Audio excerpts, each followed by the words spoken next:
Hallelujah कहते हैं, तेरा धन्यवाद कहते हैं।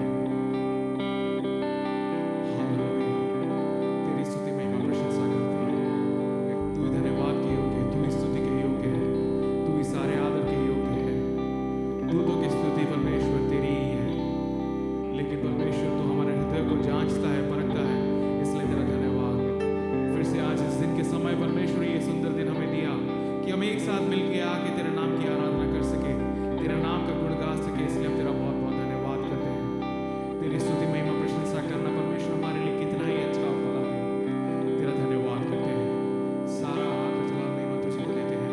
प्रार्थना प्रभु यीशु मसीह के नाम से मांगते हैं, आमीन। Hallelujah, hallelujah. क्यों ना हम अपने अपने स्थान में खड़े हो जाएंगे एक बार और गीतों को गाते हुए परमेश्वर की आराधना करेंगे, क्योंकि वो परमेश्वर है जिसका वर्णन जुबान से बयां है, लेकिन उसका वर्णन करना उतना हमसे नामुमकिन है। उसका दर्शन पाए हुए लोग उसके सम्मुख साष्टांग प्रणाम करते हुए, उसका धन्यवाद करते हुए उसके चरणों में आते हैं और कहते हैं परमेश्वर तू ही योग्य है, तेरे जैसा और कोई नहीं। आमीन। एक ही कहता है तेरी स्तुति प्रशंसा हो, तेरी हर पल महिमा हो। हम गाते हुए परमेश्वर की आराधना करेंगे।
आवाज में जीवित है। हालेलुया। उस परमेश्वर की उपस्थिति में आने के लिए एक बार और परमेश्वर हमारी मदद और सहायता करे। वो कितना सुंदर, कितना अच्छा परमेश्वर है।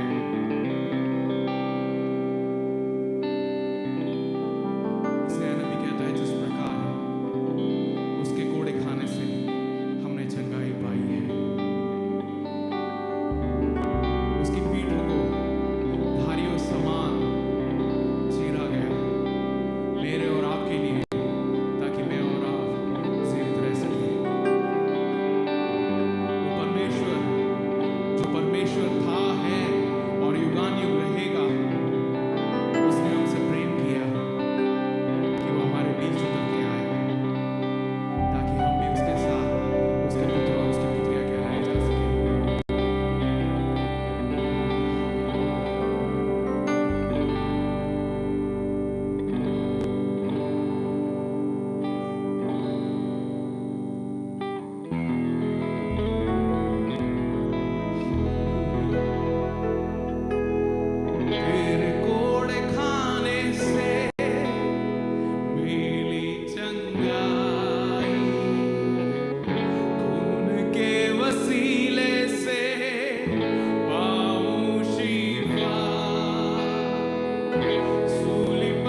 तेरे जैसा और कोई नहीं जो कल आज और युगानुयुग एक सा है, जिसने मृत्यु पर अपना डंका बजाया और जिसने अधोलोक और पाताल के ऊपर अपने विजय के पताके को फहराया, हमारे जय का झंडा बना।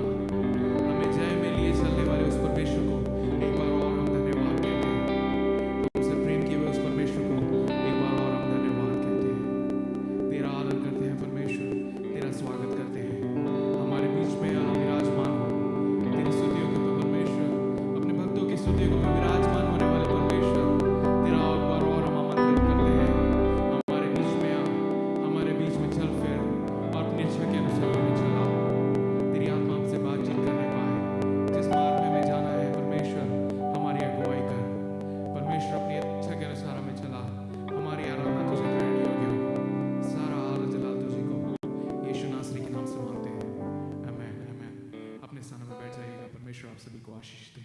लास्ट सफर कहाँ है? ये देखा है ना? हाँ?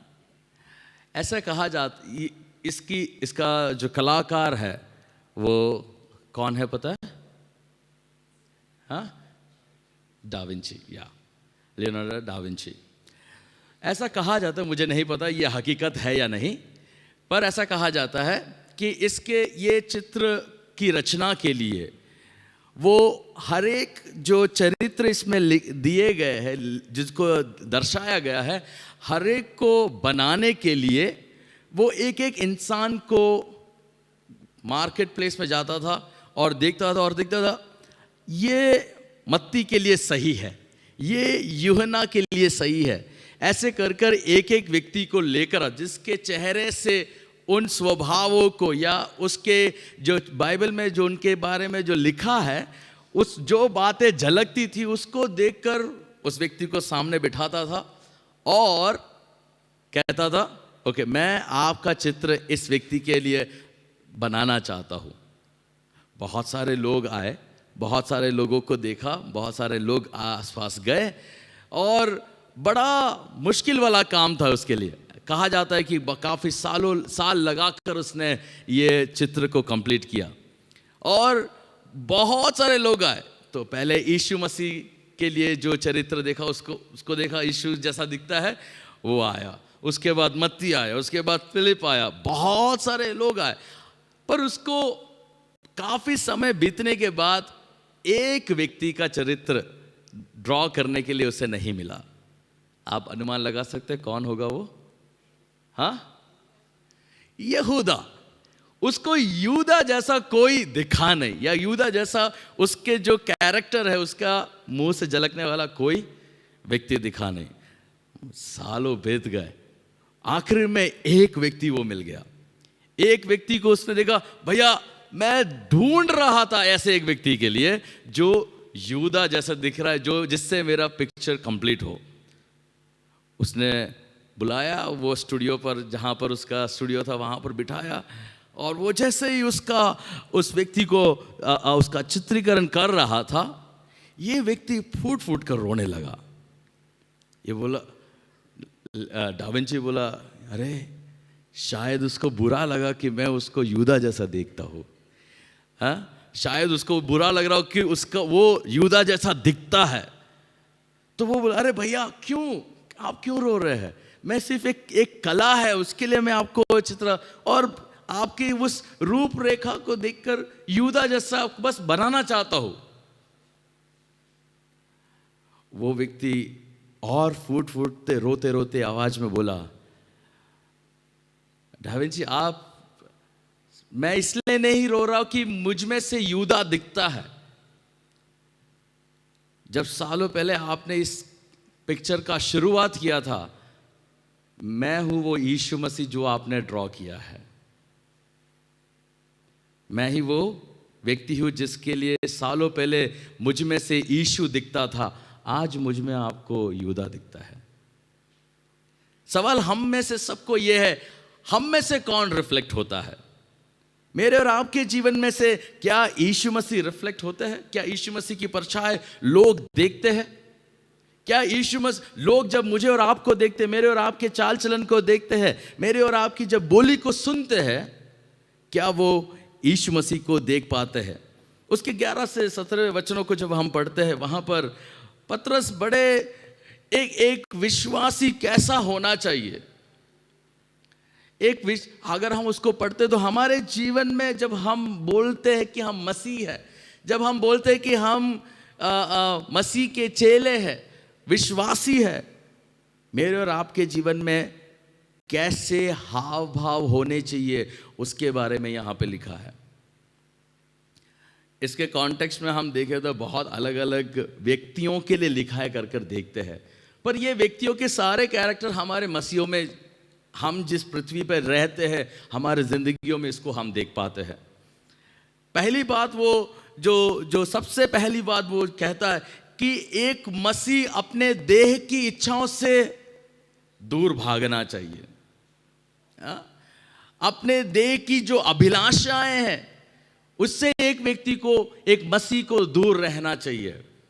यदि हम देखते हैं अधिकतर हम क्या बोलते हैं, देह की अभिलाषा यानी क्या क्या है? देह की अभिलाषा यानी क्या क्या है? क्या किस किस बातों को हम देखते हैं? शारीरिक पापों को, जो हमारे शरीर से हम पाप करते हैं, व्यभिचार और ऐसी बातों को देखते हैं। बट परमेश्वर की वचन में जब हम गलातियों की पत्र उसका 5वां अध्याय पढ़ते हैं, उसके गलातियों का पत्र उसका 5वां अध्याय उसका 19 से 21 पढ़ते हैं, वहाँ पर पौलुस एक बड़े लिस्ट को देता है, जहाँ पर बहुत सारी बातें जो मेरे और आपके जीवन में, मुझे पता नहीं कितने लोगों के जीवन में कौन कौन सी बातें हैं। अब वहाँ पे इस तरह से लिखा है कि शरीर के कामों को प्रकट है अर्थात व्यभिचार, गंदे काम, लुचपन, मूर्ति पूजा, टोना, बैर, झगड़ा, ईर्ष्या, क्रोध, विरोध, फूट, विधर्म, दाह, मतवालापन, लीला क्रीड़ा और इसके जैसे और काम है। इन सारी बातों को कौन से कैटेगरी में आते हैं? देह की, शरीर के कामों के बारे में। और हम ये सब क्या अगर इसके लिस्ट में देखकर एक एक मेरे और आपके जीवन में चेक कर रहे ये है या नहीं, होगा कि नहीं होगा? मेरे और आपके जीवन में ये सब है। पर पतरस कहता है कि एक मसीह को इन सारी बातों से क्या करना चाहिए? दूर भागना चाहिए। जब ये शरीर की बातें करता है, ये केवल हमारे सांसारिक ये जो शरीर जो है उसके बारे में नहीं बात कर रहा। एक ऐसा जीवन जो परमेश्वर रहित है, एक ऐसा जीवन जहां पर हम हमारी जिंदगियों को परमेश्वर के उसके स्टैंडर्ड्स के अनुसार नहीं जीते, एक ऐसा जीवन जहां हम परमेश्वर की इच्छा के अनुसार नहीं जीते, एक ऐसा जीवन जो मसीह के द्वारा प्रभावित ना हुआ हो, एक ऐसा जीवन जीने से पतरस कहता है हम मसीहों को अपने आप को दूर रखना चाहिए। मेरा और आपका जीवन मसीह के द्वारा प्रभावित जीवन होना चाहिए, ना कि दुनिया के तौर तरीके के द्वारा। मेरा और आपका जीवन मसीह को प्रकाशित करने वाला होना चाहिए, मसीह को रिफ्लेक्ट, मसीह की छाया के तौर पर होना चाहिए, ना कि दुनिया के छाया के अनुसार। पतरस और कहता है क्यों मुझे और आपको इसमें से दूर रहना चाहिए? क्योंकि हम इस देश में, इस पृथ्वी पर परदेसी और यात्री है। हम जिसके अंदर ये आशा नहीं है, जिसके अंदर जो इस बात को विश्वास नहीं करता, जो इस बात को अपने अंदर उसने ठान के नहीं रखा कि मैं ये इस पृथ्वी पर एक यात्री हूं, मैं इस पृथ्वी पर एक तात्कालिक समय के लिए मैं जी रहा हूं, वो इस पृथ्वी की बातों के पीछे भागेगा। वो इस पृथ्वी की हर एक उन बातों के लिए समय बिताएगा जो इस पृथ्वी पर रुक जाएगी, खत्म हो जाएगी। इसका मतलब ये नहीं है आपको नौकरी नहीं करना है, इसका मतलब ये नहीं है कि आपके जीवन में आशीषें नहीं होनी चाहिए, इसका मतलब ये नहीं है कि आपको जो बेसिक नीड्स है वो होना चाहिए, पर उससे बढ़कर अगर समय हम उन बातों के लिए बिताते हैं तो हमारी आशा कहाँ पर, हम कहाँ पर जड़ लगा रहे हैं। कितने लोगों को हम जानते हैं जो उनकी मृत्यु के समय पर भी उनकी चिंताएं उनके धन के बारे में है। कितने लोगों को हम जानते हैं जो मरने पर भी उनकी जो आशाएं, उसकी जो मन की इच्छाएं हैं, उनने जो पूरे जिंदगियों में क्या कमाया है उसका क्या होगा कर कर सोचते हैं। अगर हम गैर मसीहों को देखते हैं, उनकी लास्ट मोमेंट पे वो क्या सोचते पता है? एक बार उनके खुदा का नाम अपने मुंह से जप ले तो उनको मोक्ष मिल जाएगा है? उनकी इच्छा होती है कि एक क्षण, एक अगर मौका मिले तो मैं उन देवी देवताओं का नाम ले लूं। पर हम मसीह लोग कैसे जीते हैं? हमारे जीवनों में आखिरी क्षणों में क्या होगा? हम जरा ये बात को सोच के रखें। फिर पतरस एक और कारण कहता है। पतरस कहता है कि हमें ये बातों से इसलिए दूर रहना चाहिए क्योंकि संसार हमें कुकर्म के लिए बदनाम कर रहे हैं। संसार हमें गलत बातों को हमारे बारे में बोलकर बदनाम कर रहे हैं। अगर इसका कॉन्टेक्स्ट में अगर देखें तो उस समय पर रोम में लोग कहते थे, क्योंकि जब प्रभु भोज में भाग लेते थे वो कहते थे कि ये लोग खून पीने वाले लोग हैं, ये मांस खाने वाले लोग हैं। ये क्योंकि बोलते थे ये उसके जो लाइंस कैसे है, ये पर यीशु मसीह का लहू है, यीशु मसीह का देह है। तो उन लोग के बीच में बदनामी इस प्रकार से होता है, ये इंसानों को खाने वाले लोग हैं, ये खून पीने वाले लोग हैं। ऐसे ही काफ़ी सारे जब लोग गले लगाते थे कलीसिया में, जो पवित्र चुंबन करना, ये सब लोग उनको मसीहों को एक गलत दुर्व्यवहार या दुर्विचार वाले लोगों के समान उनकी बदनामी करते थे। पर पौलुस, हमें पता है उसकी हकीकत वो नहीं है। पर पतरस कहता है कि मैं और आप ऐसे पवित्र जीवन जीने चाहिए कि आपके विरोध में जो भी बदनामी के शब्द बोल रहे हैं वो गलत साबित हो जाए। मेरा और आपका जीवन जब लोग देखेंगे वो बोलेंगे अरे बदनामी हम इनकी कर रहे पर इनकी जिंदगी उस प्रकार नहीं है। मेरे लोगों की बोली और मेरा जीवन बिल्कुल कैसा होना चाहिए? विपरीत होना चाहिए।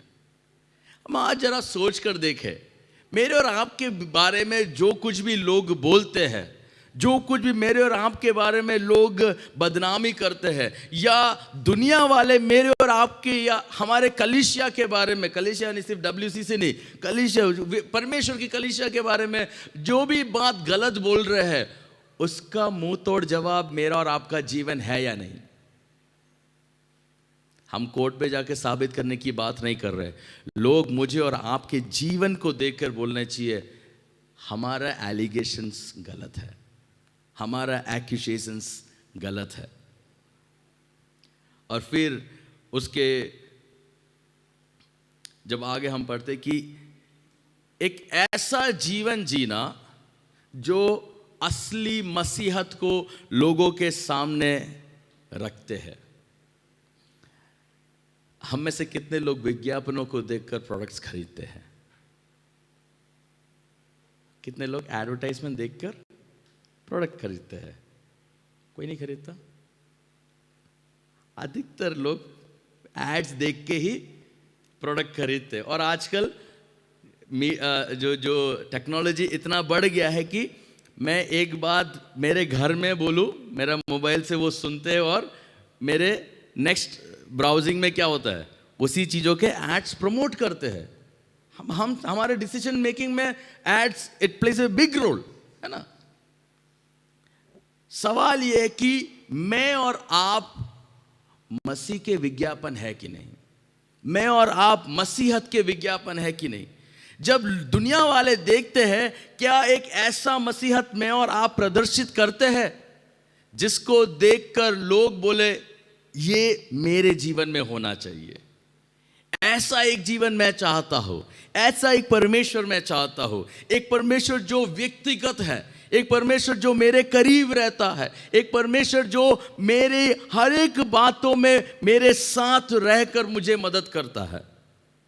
क्या हम एक पॉजिटिव ऐड है परमेश्वर मसीहत के लिए, या हमारे जीवनों को देखो अरे इनके जैसा मत होना, हमारे जीवनों हमारी बोलचाल। हम पिछले दिनों में जॉन और हम लोग बात कर रहे थे, हम इवेंजलाइजेशन क्यों नहीं करते हैं। उसमें एक बात ये थी, हमारा दिन प्रतिदिन हमारा जीवन वही होना चाहिए, हमारा हर दिन हर बात मसीह को उठाने वाला होना चाहिए। पर क्या हमारा जीवन वैसा है? क्या लोगों के सामने मसीहत को बढ़ावा देने वाले लोग हैं या उसको पीछे खींचने वाले लोग हैं? मेरा और आपका जीवन, दैनिक जीवन इतना इतना खूबसूरत होना चाहिए। मेरे और आपका हर दिन के जो आचरण इतना खूबसूरत होना चाहिए कि लोग उस खूबसूरती की ओर आकर्षित होने पाए, उस सुंदरता के द्वारा उस सुंदर परमेश्वर को देख पाए। पर क्या हम ऐसे जीवन जीते हैं? उसके 18 से 20वें वचन में जब पढ़ते हैं, पतरस उस बात को और एक और स्टेप आगे ले जाता है। वो कहता है कि सेवकों के, दासों के बारे में, स्लेव्स के बारे में बात कर रहा है कि एक सेवक जो एक दास को कैसा अपने मसीह जीवन में कैसा उसको कार्य करना चाहिए। हम जब दासों के बारे में बात करते हैं, हमको लगता है कि वहाँ पर हर एक दास क्रूरता से गुजरता होगा। हकीकत वो नहीं है।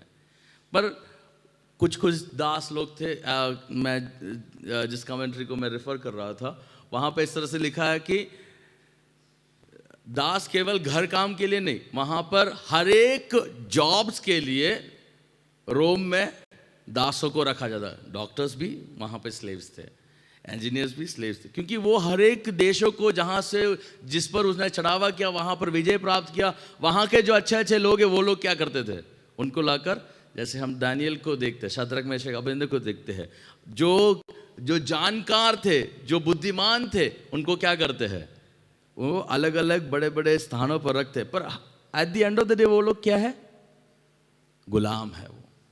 सो ऐसे गुलामी में रहने वाले लोगों को ये सब होने के बाद, अच्छा उनकी खातिरदारी देने के बावजूद भी रोम में एक बात स्पष्ट था कि जो दास है वो एक व्यक्ति नहीं है, वो एक वस्तु है।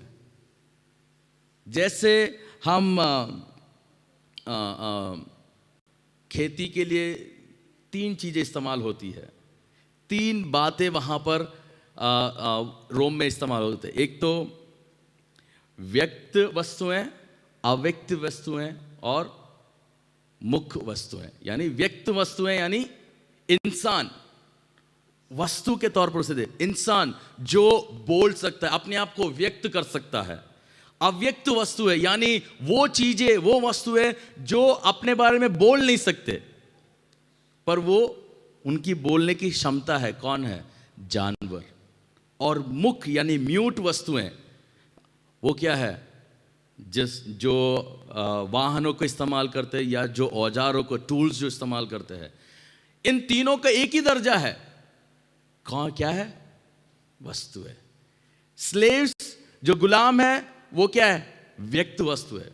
उससे ज्यादा कहीं उसको स्थान नहीं दिया था। पर ऐसी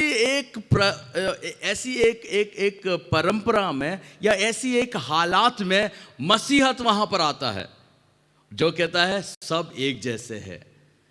जो एक ऐसे जगह पर मसीह का प्रेम वहां पर आता है, वो हर इंसान को परमेश्वर की हाथों की वो अद्भुत रचना के तौर पर देखता है। उसे वस्तु के समान नहीं, परमेश्वर के हाथों की बड़ी सृष्टि के जैसा देखता है। और वहां पर पतरस कहता है कि जब आप एक दास है तो आपको उन हालातों में, उन विचार धारणाओं में किस प्रकार से आपका जीवन होना चाहिए। जब लोग आपके सामने साथ बेईमानी करते हैं, जब लोग आपके सामने अन्याय करते हैं, जब लोग आपको जो स्थान मिलना चाहिए, जो डिग्निटी मिलना चाहिए वो नहीं देते, तब आप कैसे मसीह बनोगे। कल हमने डिसिप्लिन ऑफ सीक्रेसी के बारे में देखा। जब आप काम करते, कोई आपके बारे में कुछ बोलता नहीं है, कोई आपको क्रेडिट्स नहीं देता है, तब आप कैसे, आपका एटीट्यूड, आपका रवैया कैसे होगा। क्या आप में से उस वक्त भी मसीह झलकेगा? क्या उस वक्त भी में आपके दिल में से मसीहत उभरेगा, या दुनिया के तौर तरीके आप में से उभरेंगे? फिर हम पढ़ते हैं उसके 21 से 25 में कि ये सारी बातों में हमारे लिए एक उदाहरण है। ये जो भी बातें ऊपर लिखी गई उन सब के लिए एक उदाहरण, एक साबित उदाहरण, एक निष्पक्ष उदाहरण है, वो है यीशु मसीह। यीशु, वहां पे लिखा है यीशु मसीह, जैसे पतरस ऊपर कहता है कि एक व्यक्ति को कैसे होना चाहिए, एक विश्वासी को कैसे होना चाहिए, वैसा ही जीवन इस पृथ्वी पर जीकर बताया। और मेरी और आपकी बुलाहट ये है कि मैं और आप उस यीशु मसीह के पद चिन्हों पर चलने पाए, या मैं और आप यीशु मसीह के फुटस्टेप्स पर चलने पाए। अगर हम इस बात को देखते हैं, ऐसी कोई भी निंदा नहीं है जिसमें से यीशु मसीह गुजरा हो जो मैं और आप आज गुजर रहे हैं। ऐसी कोई भी, परमेश्वर का वचन कहता है कि ऐसा कोई पाप नहीं है, ऐसा कोई एक प्रलोभन नहीं है जिसके द्वारा यीशु मसीह गुजरे हो। पर उन सारे बातों में यीशु मसीह निष्पाप रहे। वो जानता था कि वो किसका बेटा है, वो जानता था कि वो किस उद्देश्य से इस पृथ्वी पर आया है, वो जानता था कि कि उससे किस लक्ष्य के साथ उस पृथ्वी पर आया है। और उसी बुलाहट से मुझे और आपको परमेश्वर ने इस पृथ्वी पर रखा है। मैं और आप जब इन हालातों से गुजरते हैं, मेरे और आपके दिलों में क्या बातें चलती है? क्या जब लोग हमें उन हालातों से गुजरते हुए देखते, क्या मसीह मुझ में और आप में प्रकट होता है? क्या लोग मुझ में और आप में मसीह को देख पाते हैं? मसीह के बारे में इस प्रकार से कहा जाता है कि वो निष्पाप होकर उसने दुख उठाया ताकि मनुष्य परमेश्वर के पास आए। उसके अंदर अपराध नहीं था, वो पवित्र था, फिर भी उसने दुख उठाया ताकि मैं और आप परमेश्वर के करीब आए।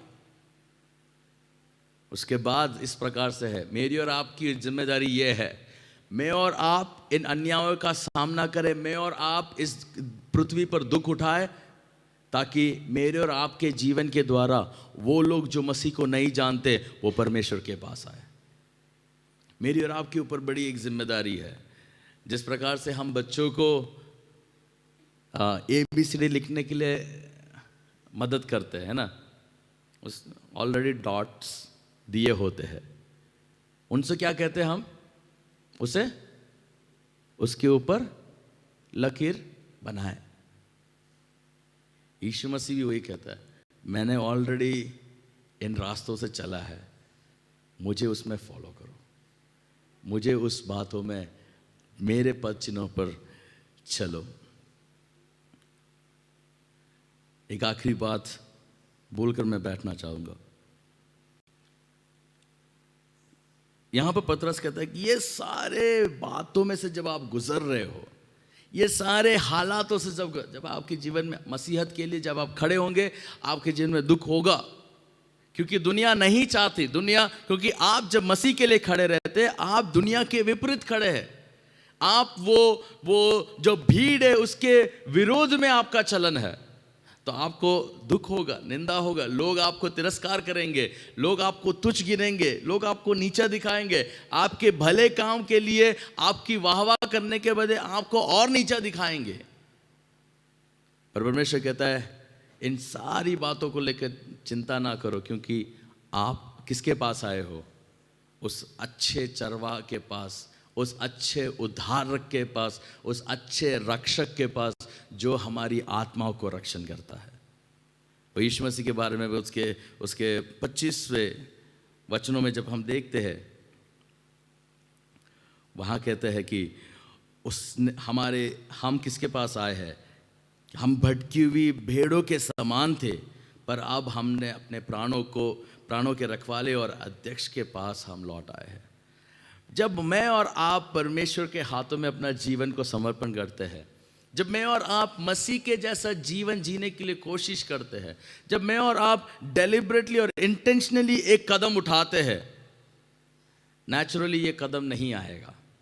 नेचुरली मसीह के जैसा बनना, आप अगर सोचते हो कि एक दिन उठेंगे आप बोलेंगे मसीह जैसा बनूंगा, नहीं होगा। मुझे और आपको इंटेंशनली एफर्ट्स लेने पड़ेंगे, क्योंकि हम एक ऐसे मनुष्यता में है, एक ऐसे हालात में है मनुष्य जो पाप के कारण क्या हुआ? गिरा हुआ उसका नेचर है।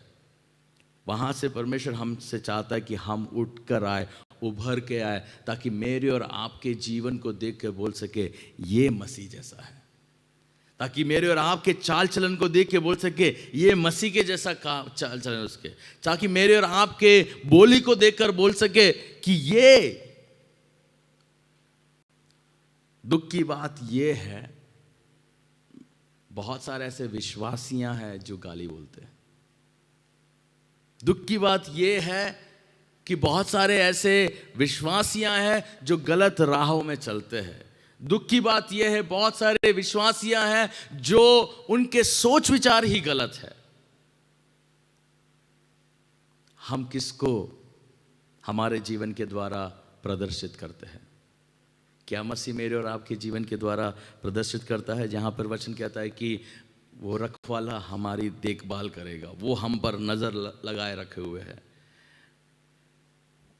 पर एक बात याद रखना, हमारे उस हालातों में हमारा चरवाहा, हमारा रक्षक, हमारा अध्यक्ष हम पर नजर लगाए रखा है। साथ साथ में दुनिया भी हमें देख रही है।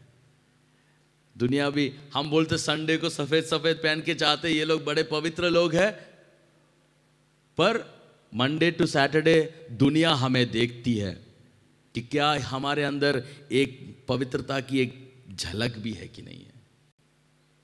अगर हम में वो नहीं है तो कैसे मेरा और आपका गवाही उनके सामने एक अच्छा गवाही होगा? तो कैसे मैं और आप परमेश्वर के एक अच्छे एडवर्टाइजमेंट होंगे? नहीं। मुझे और आपको आज एक निर्णय लेना है कि परमेश्वर मेरा जीवन के द्वारा आपको महिमा मिले। जब लोग मुझे देखें, मुझ में यीशु मसीह दिखने पाए, जब लोग मुझे देखें, मुझ में मेरे द्वारा यीशु मसीह के वो चरित्र, यीशु मसीह के वो गुण दुनिया देख पाए, मुझे ऐसा बना। ये मेरे और आपसे मुमकिन नहीं है, मेरे और आपके अकेले के मेहनत से मुमकिन नहीं है। मुझे और आपको पवित्र आत्मा की सामर्थ की ज़रूरत है। हम क्या प्रार्थना करें परमेश्वर से? परमेश्वर मुझे वो सामर्थ्य दे, मुझे वो बल दे, खुदा मुझ में वो इच्छा दे कि मैं आपके जैसा जी पाऊँ। मेरी बोली, मेरा चाल चलन, मेरा हर कार्य परमेश्वर तेरे इच्छा के अनुसार होने पाए। क्या हम एक क्षण अपनी आंखों को बंद करेंगे? हम प्रार्थना करें। पिता, हम अपने आप को आपके चरणों में झुकाते हैं, समर्पण करते हैं। परमेश्वर, हम चाहते हैं कि खुदा, हम बोलते तो है कि हम मसीह है, पर काफ़ी बार परमेश्वर हमारे अंदर मसीह झलकता नहीं है। काफ़ी बार हमारे अंदर परमेश्वर आपके आचरण नहीं है खुदा। काफ़ी बार हमारी बोली आपके जैसा नहीं है खुदा। हमें क्षमा कर, हमें आपके जैसा बनना परमेश्वर, उस परफेक्शन की ओर बढ़ने के लिए खुदा आप हमें मदद कीजिए। खुदावन, हमारे ज़िंदगियों में आप बात कीजिए। हम जहाँ जहाँ गलत जाते खुदावन, वहाँ पर उन क्षणों में पवित्र आत्मा हमें उन बातों से रोके, हमें अगुवाई दे। आपने हमारी प्रार्थना सुना, इसलिए धन्यवाद। तेरे प्रियो से आपने बात की, इससे धन्यवाद। सारा आदर मान महिमा जलाल हम आपको देते हैं, यीशु मसीह के नाम से मांगते हैं, आमेन आमेन। परमेश्वर आप सभी को आशीष दे।